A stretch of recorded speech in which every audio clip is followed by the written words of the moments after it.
Bueno, ante todo, muy buenas tardes. Bueno, es un agrado y es una complacencia para mí, de mi parte, ¿no? Como huancabelicana y perteneciente al Colegio Médico de nuestro Huancavelica, ser parte de esta actividad académica que se está celebrando por el aniversario del Colegio Médico, ¿no? Quien les habla es la doctora Morales, médico pediatra del Hospital Departamental de Huancavelica. El día de hoy vamos a tratar un tema muy importante, ¿no? Eh, eh, sobre la ictericia neonatal.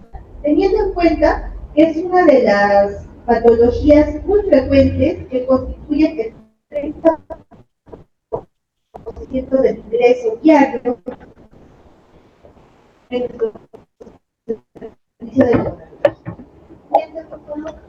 Tratar el tema, mencionando que en esta diapositiva he tratado de poner una foto referencial de un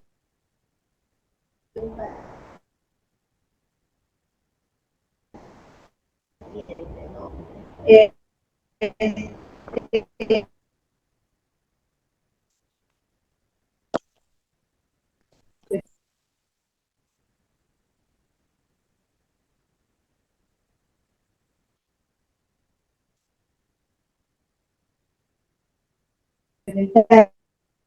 como bilirrubinas,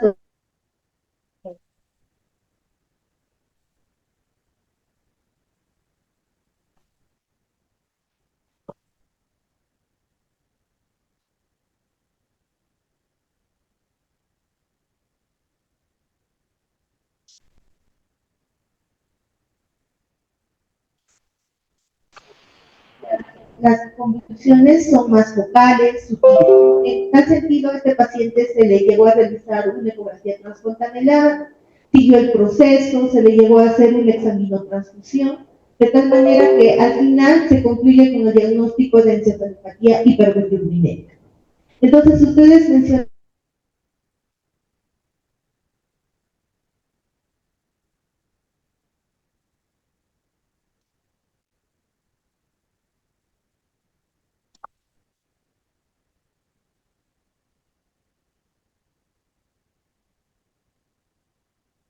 el tema de hoy para poder entender el por qué es importante la identificación y el tratamiento oportuno, así de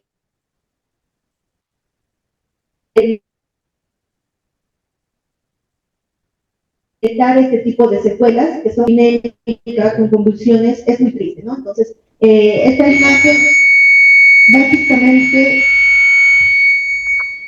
es para llamar a la conciencia, ¿no? De toda la comunidad médica para identificar oportunamente y referir, ¿no? En el caso de que no se pueda tratar por el nivel de complejidad en los que se encuentren en el centro de salud. La ictericia neonatal es la coloración amarillenta o coloración amarilla de piel de neonatal, que son las concentraciones elevadas a nivel del plasma de la misma, ¿no? Asimismo, tenemos que como definición de ictericia neonatal, la elevación de la bilirrubina no conjugada es una elevación sérica, ¿no? Asimismo, la conjugada también, al incrementarse más de 1.3 a 1.5 miligramos por decilitro, ya nos genera una ictericia, ¿no?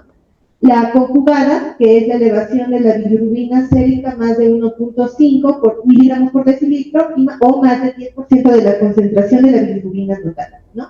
Epidemiológicamente, consideramos que cada año 25 millones de recién nacidos presentan ictericia, ¿no? En realidad es una patología muy frecuente, ¿no? Que básicamente se produce, ¿no? En el 60% de los recién nacidos a término y en el 80% de los recién nacidos pretéritos. Por el mismo hecho de que muchas veces las madres, los primeros días de los primero, segundo, tercer día, la producción láctea no es la óptima, ¿no? Que necesita nuestro recién nacido para que pueda hacer toda la fisiopatología de esta enfermedad, ¿no? Asimismo, también epidemiológicamente se ha visto un porcentaje de sexo masculino en relación al sexo femenino. Fisiopatológicamente, como les habíamos mencionado, todo comienza a través de la degradación de los eritrocitos, ¿no? Recordemos que los eritrocitos en una persona adulta viven alrededor de 120 días. En un neonato vive 90 días y en un prematuro vive menor. Entonces, ello mismo hace que la degradación de estos eritrocitos se divida en el grupo hemo y globina, ¿no? La globina generalmente se queda en el torrente sanguíneo para que se pueda sintetizar otra vez a través de, uniéndose al hierro para que se forme a través de hemoglobina. Mientras que el grupo hemo, al unirse con la enzima hemooxidasa, se convierte en la biliverdina. Esta biliverdina, a su vez, a través de la enzima biliverdina se convierte en la bilirrubina indirecta o bilirrubina no conjugada, ¿no? Asimismo, esto, al permanecer en el torrente sanguíneo, se une a través de dos uniones a la albúmina, ¿no? Se une a través de una unión muy fuerte y otra una unión débil, ¿no? Que bajo ciertas circunstancias, como deshidratación, sepsis, ¿no? Poca tolerancia de leche materna, hace que se desuna y con ello también incrementa las concentraciones prácticas de la bilirrubina indirecta.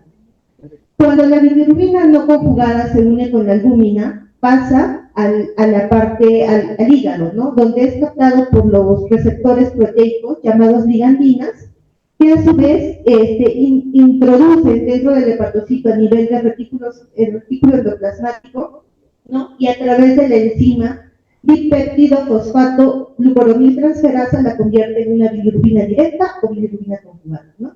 Asimismo, recordar que una bilirrubina indirecta o no conjugada es más liposoluble, ¿no? Necesita de la unión con la glucuroniltransferasa para que se pueda volver soluble, ¿no? Ya que la bilirrubina conjugada es más soluble, por ende esta se libera a través del intestino delgado, ¿no? Asimismo, para que se libere en forma de urobilinógeno, el cual constituye el 80% de cercobilina, un 2% de urobilina y un 18% regresa a la circulación hepática para que otra vez pueda ser activado. Dentro de las causas, recordemos que en toda ictericia, y una forma mucho más rápida para poder nosotros entender la hiperbilirubinemia, lo vamos a dividir, ¿no? En causas de una hiperbilirubinemia indirecta y causas de una hiperbilirubinemia directa, ¿no? Teniendo en cuenta que la indirecta básicamente es un tipo fisiológica, ¿no? Se produce por mala técnica de lactancia materna, pobre producción láctea, ¿no? También menciona la ictericia por leche materna, que es un componente que impide, ¿no? la conjugación de la bilirrubina y por ende genera ictericia. Asimismo, dentro de ellos también se mencionan las incompatibilidades, tanto de grupo y como de RH, ¿no? El cefalohematoma, las ingestas de sangre por vía oral o la presencia de los CAPUS también son factores de riesgo para que se vea incrementado una hiperbilirubinemia indirecta, ¿no? Asimismo, también hay que mencionar que la atresia duodenal, la enfermedad de Hishtu, enfermedades metabólicas, ¿no? Como la galactosemia, el hipotiroidismo también están consideradas. Dentro de la hiperbilirubinemia a predominio directo, generalmente se menciona bastante sobre las patologías colestáticas, ¿no? También está la presencia de vías biliares, procesos infecciosos hepáticos por TORCH, por virus de hepatitis. Asimismo, también se mencionan las enfermedades metabólicas como la galactosemia y también dentro de ello los errores innatos del metabolismo. Dentro de la ictericia fisiológica, como habíamos mencionado, es un tipo de ictericia donde se ve predominio de la hiperbilirubinemia indirecta, ¿no? Se inicia a partir del segundo día, con su pico máximo alrededor del tercer a quinto día, ¿no? no es persistente más de 7 días. Recordemos que todo aparece después de las 24 horas. La limitación del hígado para metabolizar el exceso, la bilirrubina, es, es muy limitada, ¿no? Básicamente en todo recién nacido. Básicamente es porque los recién los asmáticos de ligandina son pocos, asimismo también los estados de inanición, madres que no tengan buena producción láctea, madres primerizas que durante las primeras horas no tienen lechecita, entonces también son factores de riesgo muy asociados a una ictericia fisiológica, ¿no? Asimismo también mencionamos que, como ya les había mencionado, dentro de la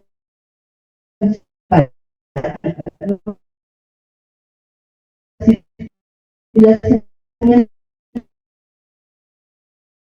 hepática en los recién nacidos está incrementada, hay una captación defectuosa de la bilirrubina indirecta por una disminución de las gliandinas, hay una conjugación defectuosa y una disminución en la excreción hepática de la bilirrubina. Dentro de la ictericia patológica, hasta el momento no se conoce, pero sin embargo, podemos identificar a una ictericia patológica cuando aparece después de las 24 horas. La bilirrubina total es mayor de 12.9 miligramos por decilitro en recién nacidos términos o más de 15 miligramos por decilitro en recién nacidos preternos, ¿no? Asimismo, también recordemos que toda bilirrubina directa, más de 1.5 o 2 miligramos por decilitro, o el 20% del total de la bilirrubina total, también es un tipo de ictericia patológica asociada a atresia de vías biliares. Asimismo, también cabe mencionar que dentro de la ictericia patológica es muy importante la ictericia se puede clasificar en dos, ¿no? En la ictericia isoinmune y no ictericia por incompatibilidad de tomater precoz, o sea, el inicio en este tipo de ictericia no es inmune, como son la policitemia, los cefalomatomas, defectos enzimáticos que ahora decimos el merismo, la sepsis, como se son tipo de ictericia no es inmune, ¿no? Es más donde menciona, ¿no? Los pacientes que tengan una incompatibilidad por RH, que la aparición de primogénitos en el RH es menos del 5%, mientras que las compatibilidades de grupo son más frecuentes, ¿no? Constituyen más del 50%. Asimismo, también recordemos que dentro de las inmunizaciones o las incompatibilidades de RH generalmente son más intensos, la anemia es más intensa, la ictericia es mucho más precoz que en la de grupo. Asimismo, también mencionar que el test de CUM, generalmente el CUM indirecto de la madre es positivo en el RH por inmunización. Por defectos en la coagulación tenemos los síndromes, ¿no? El síndrome de Crigler-Najjar, donde hay una ausencia de la grúpula dominante, es de inicio precoz, cursa con bilirrubina, sal, patologías. Está muy asociadas al gemiteros, ¿no? Recordemos que el gemiteros es un bien a través de la anatomía patológica. El síndrome de Lucey, y esto, a diferencia del solamente hay una inhibición de la glucoronitrazol gastrointestinal, como la estenosis hipertrófica del pilo, a un aumento de la circulación, rinopatía como el hipotiroidismo, hijos de madre diabética, las galactosemias y los errores innatos del metabolismo también que generan un tipo de defecto en la conjugación. Patologías donde interviene la expresión alterada, dentro de las cuales se encuentran alteraciones con aumento de la circulación enterohepática, como la obstrucción intestinal, las estenosis hipertróficas del hígado, el lirio meconial, enfermedades de Hirschsprung, medicamentosas, ¿no? Que generalmente inhiben a la glucuronidrotransferasa como la novobiosina, sustancias y trastornos que desplazan a la bilirrubina en su unión con la albúmina, ¿no? En este caso, ejemplos tenemos medicamentos como los salicilatos, las sulfas, muy importante la ceftriaxona. Recordemos que en los pacientes neonatos la ceftriaxona se utiliza a partir del tercer mes, básicamente por esta razón, porque la ceftriaxona se une y compite por la albúmina con la bilirrubina, de manera que es contraproducente dar el tratamiento a los neonatos con ceftriaxona.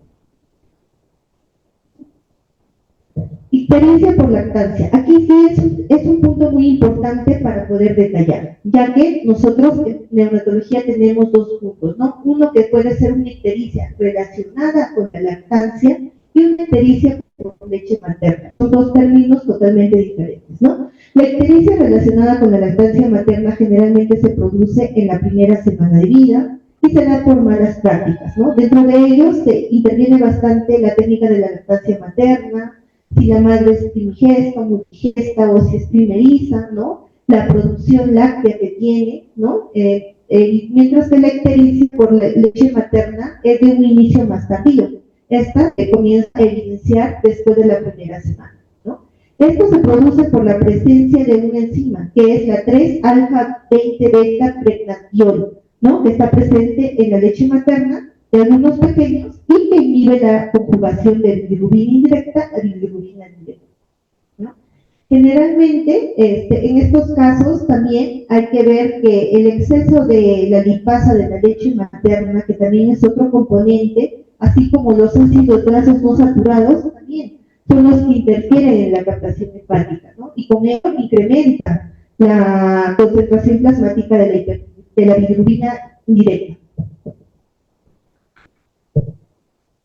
La ictericia de hiperbilirrubinemia directa, ¿no? Recordemos que es un signo de disfunción hepatobiliar. Aquí hablamos bastante sobre los procesos colestásicos y lo que es más frecuente en la edad neonatal, ¿no? La ictericia de vías biliares, ¿no? En los cuales, como habíamos mencionado, la bilirrubina directa es más de 2 miligramos por decilitro o excede el 20% del total de la bilirrubina, ¿no? Usualmente aparece en la primera semana de vida, cuando la ictericia fisiológica va declinando. Recordemos que la tratarlo de manera oportuna, ya que el pronóstico depende del mismo, ¿no? Recordemos que si el diagnóstico se hace durante el primer mes, generalmente la sobrevida de estos pacientes es del 80%. Si se realiza entre el segundo al tercer mes, la sobrevida va disminuyendo, ya es 60%. Mientras que la sobrevida después del diagnóstico, después de los 3 meses de vida, muchas veces pues estos pequeños terminan en trasplante hepático y la sobrevida es mínima.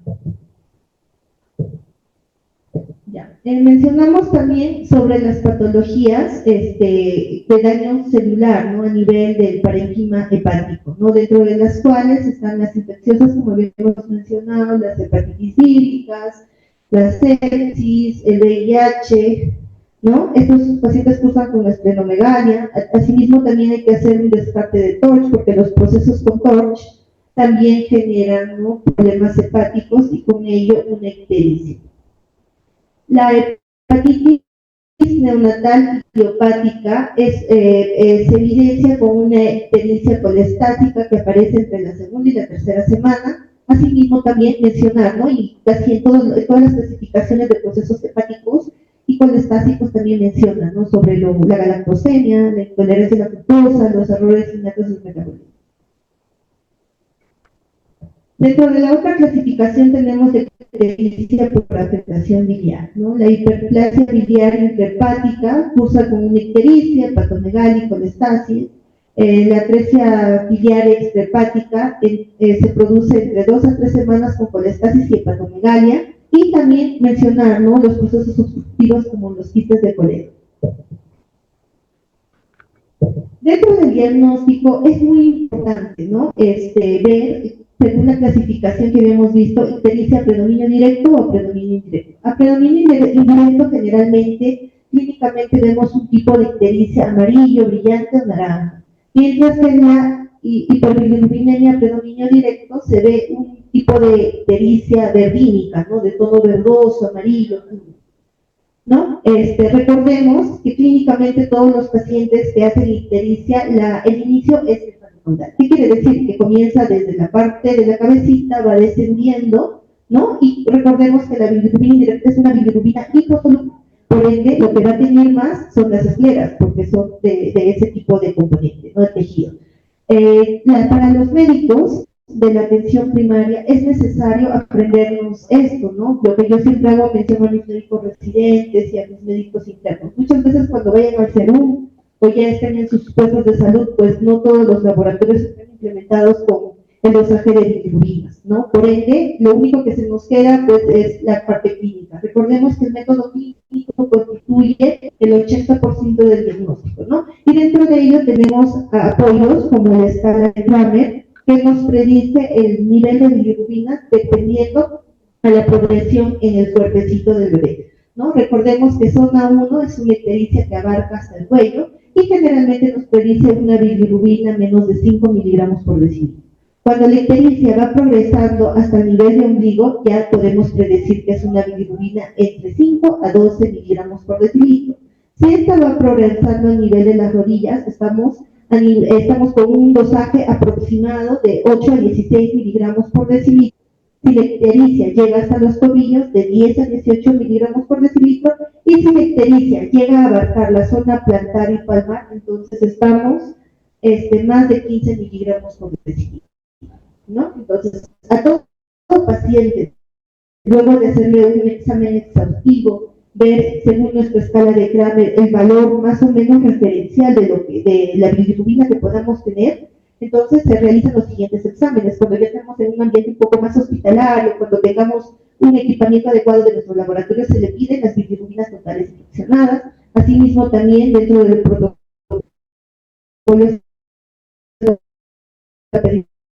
del grupo sanguíneo doctor RH para descartar las incompatibilidades. El hemograma también es muy importante. Recordemos que las policitemias son un factor de riesgo para ictericia neonatal. Los recuerdos de reticulocitos, ¿no? Muy importante, ya que en los procesos de incompatibilidades hay degradación del hematocrito y incremento de los reticulocitos, ¿no? El test de Kunz directo e indirecto que se tiene que realizar, también para lo mismo, ¿no? Para descartar incompatibilidades o isoinmunización. Aquí tenemos, asimismo, también dentro del diagnóstico, las tablas NICE, ¿no? Que usualmente se utilizan. Muchas veces, desde el año 1999, 1990, se está utilizando el hormograma de Vitali, ¿no?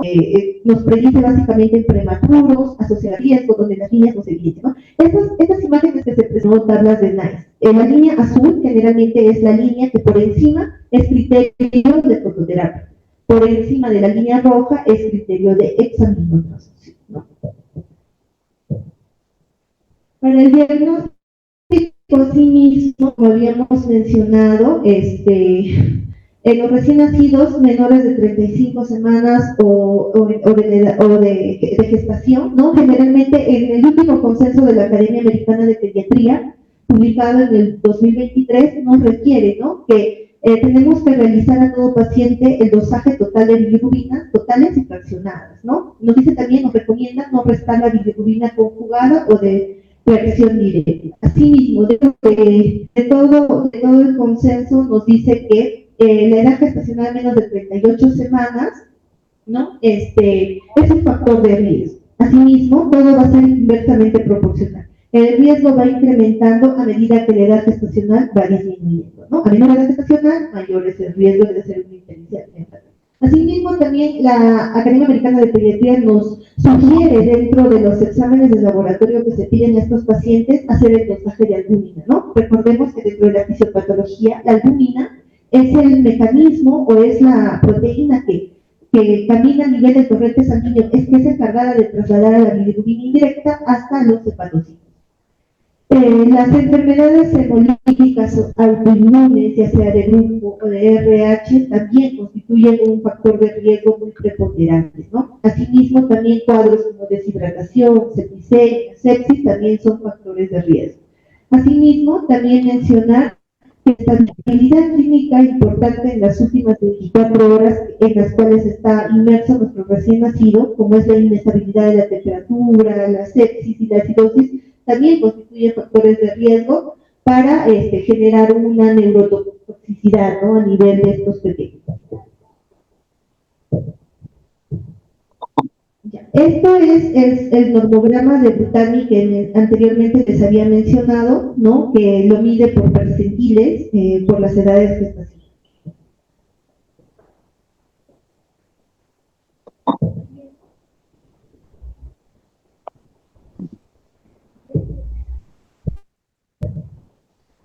Dentro del diagnóstico,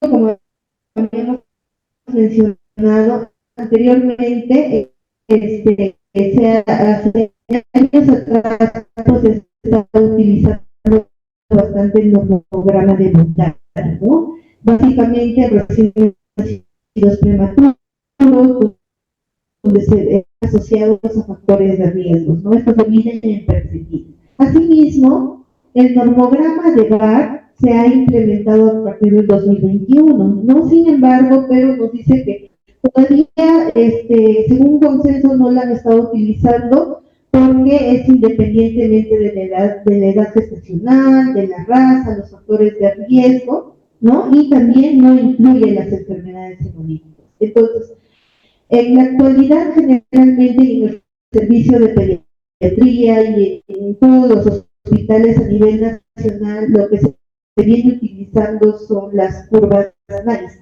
¿no? Donde te da la fecha de nacimiento, edad gestacional y te saca, ¿no?, si está a nivel de fototerapia. Entonces, de acuerdo al manejo, como habíamos mencionado, estas mismas tablas nos dicen, ¿no?, qué conducta seguir ante un paciente así. Entonces, el tratamiento generalmente en todo paciente con ictericia neonatal es básicamente dos a nivel hospitalario, ¿no? Como es la fototerapia, básicamente es una técnica basada en la exposición directa de recién nacido hacia una luz LED blanca o puede ser azul, de preferencia, según la Academia Americana de Pediatría nos recomienda de luz azul, ¿no? Ya que esta a su vez va a provocar la oxidación de la bilirrubina, que lo vamos a mencionar en la siguiente diapositiva, ¿no?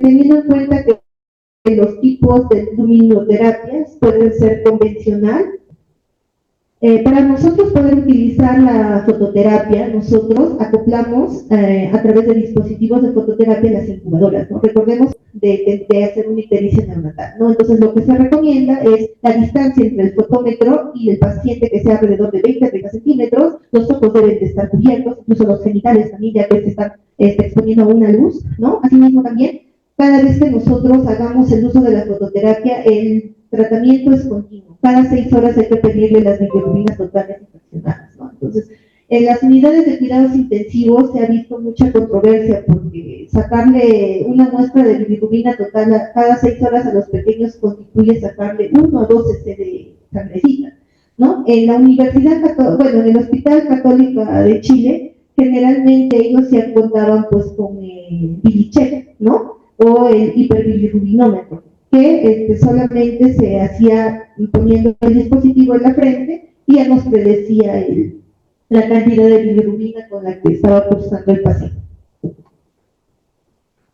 Dentro del mecanismo de acción, ¿no?, y de qué manera la fototerapia hace de que el paciente pueda degradar la bilirrubina, ¿no? Entonces, aquí tenemos un esquema bien didáctico, ¿no?, donde ante una bilirrubina, el paciente con incremento de concentraciones de bilirrubina, al exponerse con la luz, en este caso la luz de azul, ¿no?, genera isómeros estructurales, ¿no?, estructurales e isómeros configuracionales. Los isómeros estructurales, como la bilirrubina, se secretan a través de la bilis y la orina, y otros isómeros configuracionales, a su vez como la bilirrubina, estas se excretan a través de la bilis, ¿no? Asimismo, también al regresar a la bilis puede haber el riesgo de que se pueda conjugar, ¿no? Asimismo, la bilirrubina que ha estado presente o los degradados de la bilirrubina después de la luz se oxidan con el oxígeno, lo cual no genera sustancias también similares a la bilirrubina o que se expresan con la orina. Tener en cuenta que, ¿por qué se hace esto? Básicamente porque la bilirrubina es una sustancia con peso molecular alto, lo cual es difícil poder degradarlo. Entonces, a través de la luz se degradan en sustancias con menor peso molecular para que estas puedan ser eliminadas, excretadas por la bilis y la orina. Dentro de los efectos adversos, así como todo tratamiento que ayuda, ¿no?, al tratamiento de nuestros pacientes, a prevenir una encefalopatía hiperbilirubinémica, efectos de neurotoxicidad en nuestros niños, también hay que tener en cuenta los efectos adversos que pueden generar, ¿no? Pero el 80% de los pacientes ingresados en una UCI neonatal, una intervención neonatales, pues no se evidencia, ¿no? Dentro de los cuales se pueden ver, ¿no?, procesos de deshidratación porque incrementan las pérdidas insensibles, pueden nuestros bebés cursar con diarrea secretora, un eritema cutáneo, en casos muy ya severos puede haber incluso quemaduras, ¿no? Por eso es muy importante lo que nos dice la Academia Americana de Pediatría y los consensos internacionales, la distancia a la que tiene que estar sometido esta fototerapia.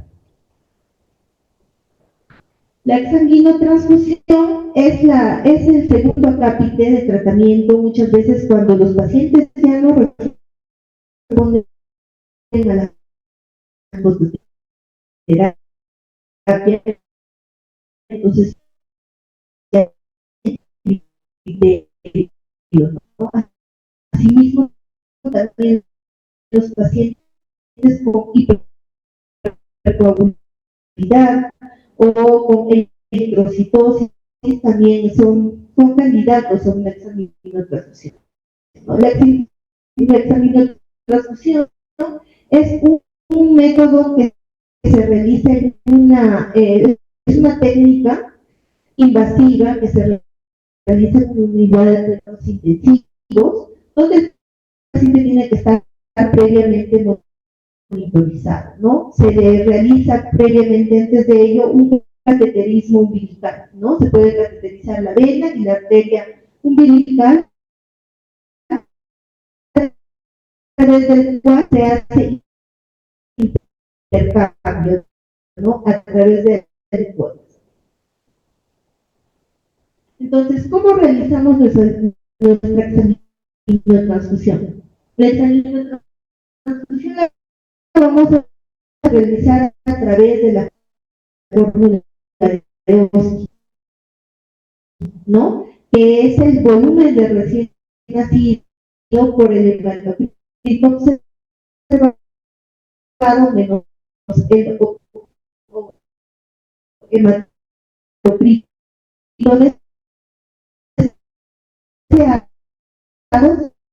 sobre el hematocrito observado. Ahí nos va a dar un volumen. Generalmente el volumen de los recién nacidos se saca a 80 kilodía en los recién nacidos términos y el volumen de los 20 en los recién nacidos prematuros. Ello generalmente, pues póngase como ejemplo, ¿no? Si sacamos a un bebé, nos puede sacar que tenemos que hacer el recambio de 20 cc. Entonces, los 20 cc se tiene que hacer en gotas de 5 cc. 5 cc voy sacando de la arteria umbilical y con la rectal voy insertando 5 cc de cloruro de sodio o de dextrosa. Ese es el procedimiento de exsanguinotransfusión. Dentro de las complicaciones también hay que mencionar una onfalorragia, una metabólica, episodios de hiperglicemia, una leucopenia. En una revista de Turquía, estudios comparativos para el Boularding, que también sugiere, ¿no?, que en los prematuros y disminuye, sugiere más estudios de cierta la bilirrubina o el tiempo de todo con relación a la ictericia neonatal. Muchas gracias, doctora. Nosotros nos sentimos muy contentos. Los médicos cada vez van mejorando. Estoy muy seguro de que esta nueva ponencia va a ser narrada el próximo año con algunos acápites históricos.